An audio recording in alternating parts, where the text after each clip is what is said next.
Hello everyone, thank you for being here today. My name is Jennifer Keesmaat and I'm running to be the Mayor of Toronto. We're standing outside of Old City Hall today because it was in this building 98 years ago that a woman first took her seat as an elected member of our city's government.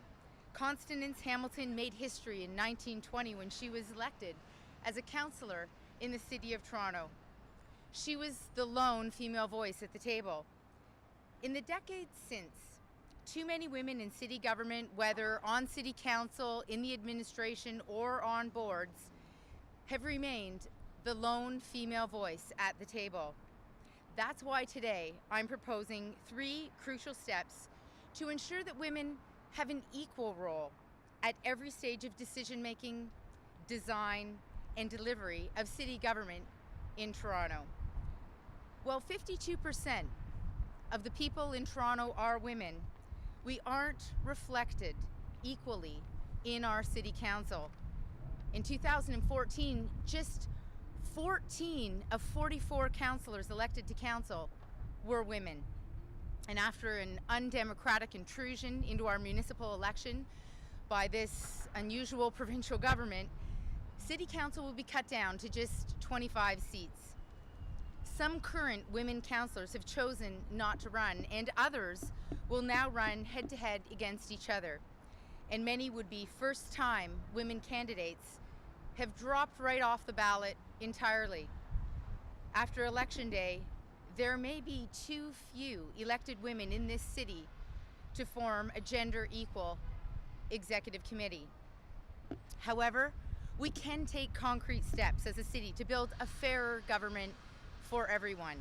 And that starts with the way people are doing the day-to-day work that keeps our city moving forward. That's why, as mayor, I will work with city staff to implement gender parity in senior staffing positions within the Toronto Public Service. When I took on the job as the chief planner in the City of Toronto, I saw the amazing potential that we have as a city. But I also saw that not enough women were in position to contribute equally to that growing potential. As the chief planner, I joined a department led entirely by a team of male directors. Hardworking and talented men, to be sure. But I could not believe that not a single woman was among them, and there was one acting director that was a woman. So I worked to change that. It took 5 years to bring balance to our team, but we did it, and the work we did on behalf of the people of Toronto was worth it. But one department is not enough to ensure the experiences and needs of women are reflected throughout their government, and we can't stop at the positions just where decision-making is delivered. We need to make sure that women are included in the decision-making itself. That's why, as mayor, I will work with council to require gender parity on City of Toronto boards. The City of Toronto's agencies and corporations play an important role in delivering services throughout our city. And that's why it's so crucial that we make sure that half the city's population is not left behind through underrepresentation on boards. The fact is, companies in the private sector are already doing this. In some cases, they've been doing it for many, many years. And their experience has shown that gender parity on their boards has led to better decision making, and it has also led to better returns for their shareholders. I believe that we can bring gender parity to city boards over the next 4 years.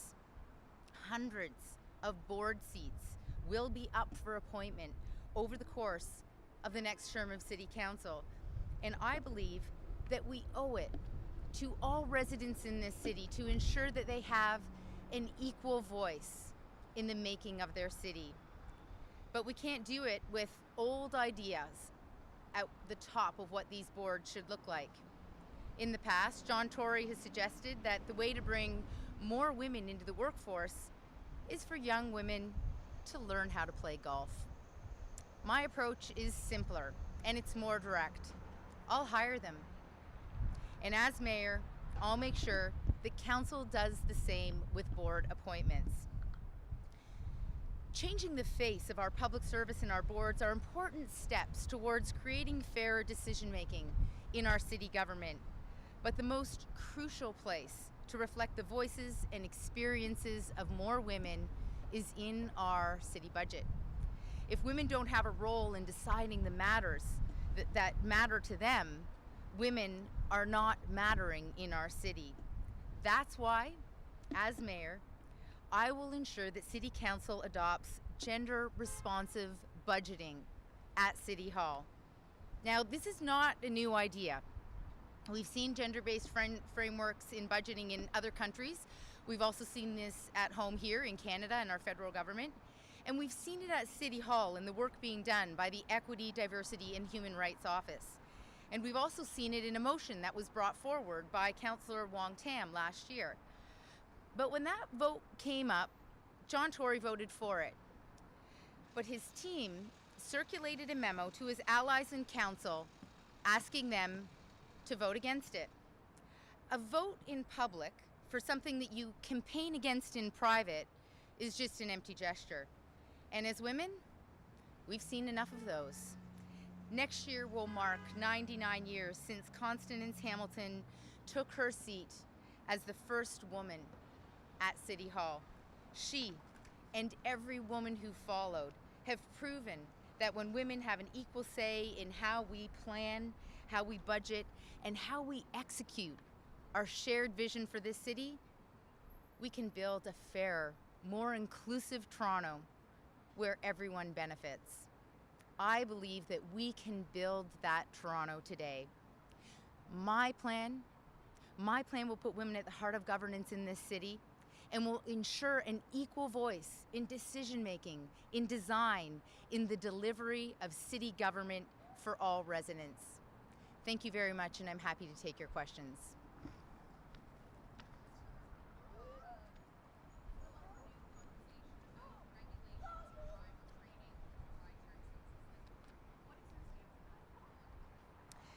My position is that it is essential for us to remember the role of government.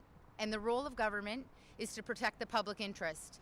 People who drive all day long, we need to ensure that both they are safe, their passengers are safe, and people on the sidewalks and streets are safe. And as a result, we need to ensure that we have driver training. It's an essential part of the role government plays to deliver a safe city.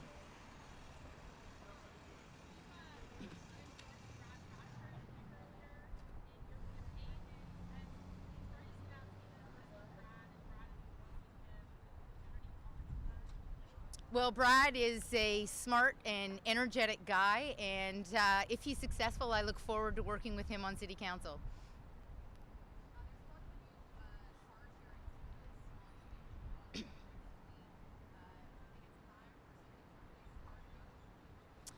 I think that it's important that as a city, we continue to facilitate providing lots of different choices for how people get around in the city.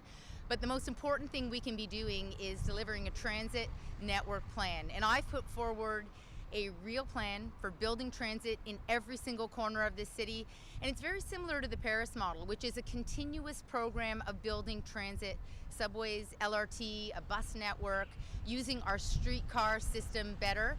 That's what we need to be doing. We've had too much dithering and delay, and as a result, it's incredibly congested and difficult to get around this city. So providing more choice on transit to every single neighborhood of this city needs to be the backbone of addressing congestion. And just adding more cars on the road, there's no more room for more cars on this road.